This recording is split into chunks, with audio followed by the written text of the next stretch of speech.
Hello everybody. Welcome back to my channel. Today's video and Blind Woman Reviews. Happy Wednesday. And today, as mentioned yesterday, I will be reviewing Claymore. Claymore is an interesting series. I heard about it through Bonsai Pop, who did a very detailed analysis of the series. It is a 45-minute video that I will link below if you are interested. The channel, the they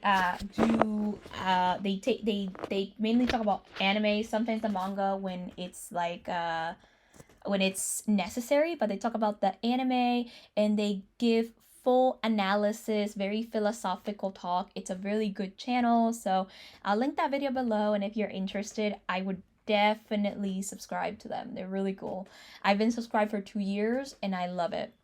Anyway, so Claymore is a little hard to explain, but let's see. So when a town is attacked by Yoma, which are basically like demons, I guess you can say, um, when they're attacked by Yoma, a Rocky's family is killed, and eventually a Claymore is hired to kill them. Now, a Claymore is made by this organization, and a Claymore is half human and half Yoma. So they basically like cut them open. They cut these people open and they insert Yoma parts into them, and yeah. So eventually, the Claymore, who we learn later on in the episode, in the first episode, is named Claire, kills the Yoma and leaves. However, Rocky is banned from his village, so Claire allows him to go along with her as a cook, and that is kind of how the story starts. And she's traveling with him.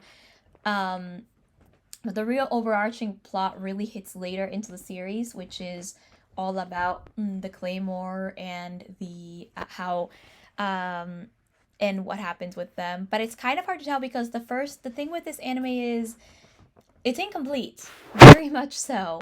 It feels like a product advertisement, but also not a product advertisement. It's very complicated to explain, but it really is.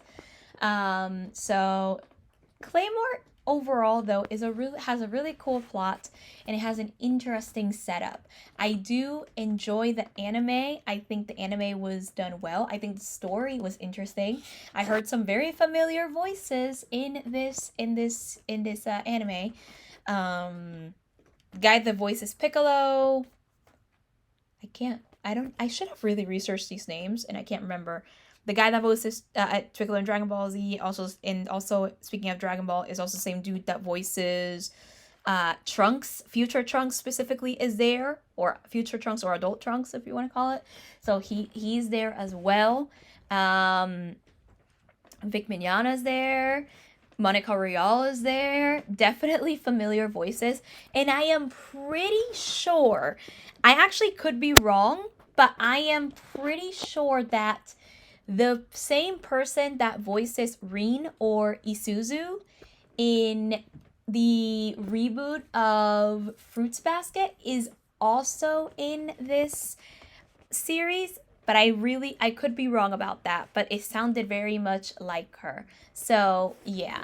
So it's an interesting story to see the basically how it works out. What's interesting is the backstory. I like the backstory of how it kind of all got started, which I'm going to spoil for you guys because I think it's very important for the plot, and I don't think I'm spoiling too much. But the basics is that this girl's family, Claire's family, got killed by Yoma, and then she got stuck traveling with a Yoma who was basically using her and stuff like that. And although at first she could not, she ends up forming a bond with Teresa, which was a Claymore who ends up killing the Yoma who had her captive. Not to mention that the village didn't really do anything for her that she was in. And she ends up forming a bond, and a bunch of things happen, but that's all I kind of want to know. But by the end, she, through some circumstances, uh, Claire ends up becoming not a half Yoma, but a quarter Yoma. And the organization pretty much did it to basically test out a new, like a new theory or a new thing, basically experimentation. But at the end, she ends up being the weakest out of all of them. There are 47, and she's specifically number 47. And due to that, now she is on a quest of vengeance to kill a specific someone. And it's an interesting quest to see, because we kind of get to see her and how, although Claymore don't always gain, they're kind of, oh, I forgot to mention, Caitlin Glass is also in this as one of the characters too. So she's awesome. I'm happy for that, for her being here. Anyway, so basically, it's interesting to see how Claire as a Claymore ends up gaining the respect of both Claymores and humans. And I think that is a really interesting character arc for her, how she gains people's respect, and how the organization so far is in the background. But definitely you get to see throughout the plot that there's a lot going on, more than we know, and that there's so much, and that there's so much more than we know, but that also, because there's so much more than we know, there is some intrigue and tension that is added in. And by the end, it feels like a season finale, but it also feels like a finale that you would also give, well, not actually, no, kind of. Actually, no. It feels more like a season finale. I thought it could be considered like a finale you would give like a product advertisement type anime, but no. It feels kind of like just a finale. But if playing devil's advocate though, if it did do the same thing that, if it did give like a full-on finale for almost like a product advertisement type anime, it did kind of like the same thing as Hellsing, where Hellsing ended in episode 13, and basically it didn't have a complete ending. It just didn't have a full ending. Now, Hellsing was released in 2001, and Hellsing is definitely a product advertisement for the anime, which was still running. I believe the anime started running in 1997 or 98, and it stopped like 2008 or something like that, which is why Hellsing Ultimate is basically the adaptation for the anime. It's an OVA series of 10 episodes that ran from 2006 to 2012, and that was the full adaptation of the manga, which was definitely more connected to.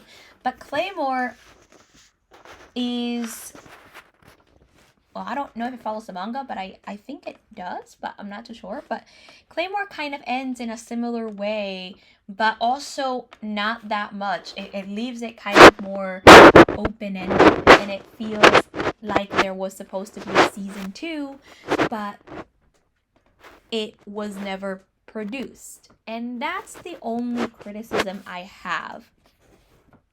I definitely feel that as an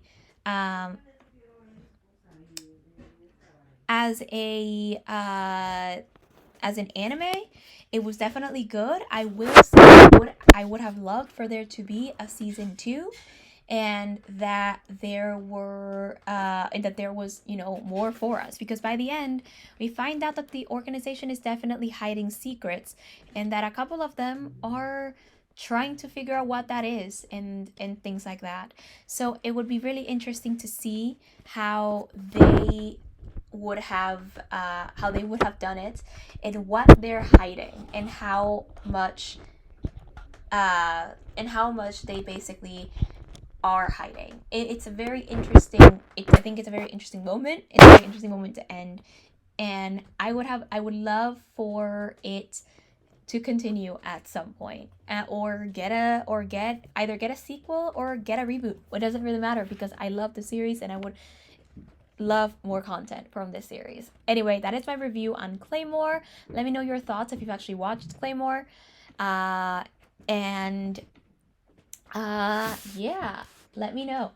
And I will be back tomorrow, so come back tomorrow. I'll be recommending, I'll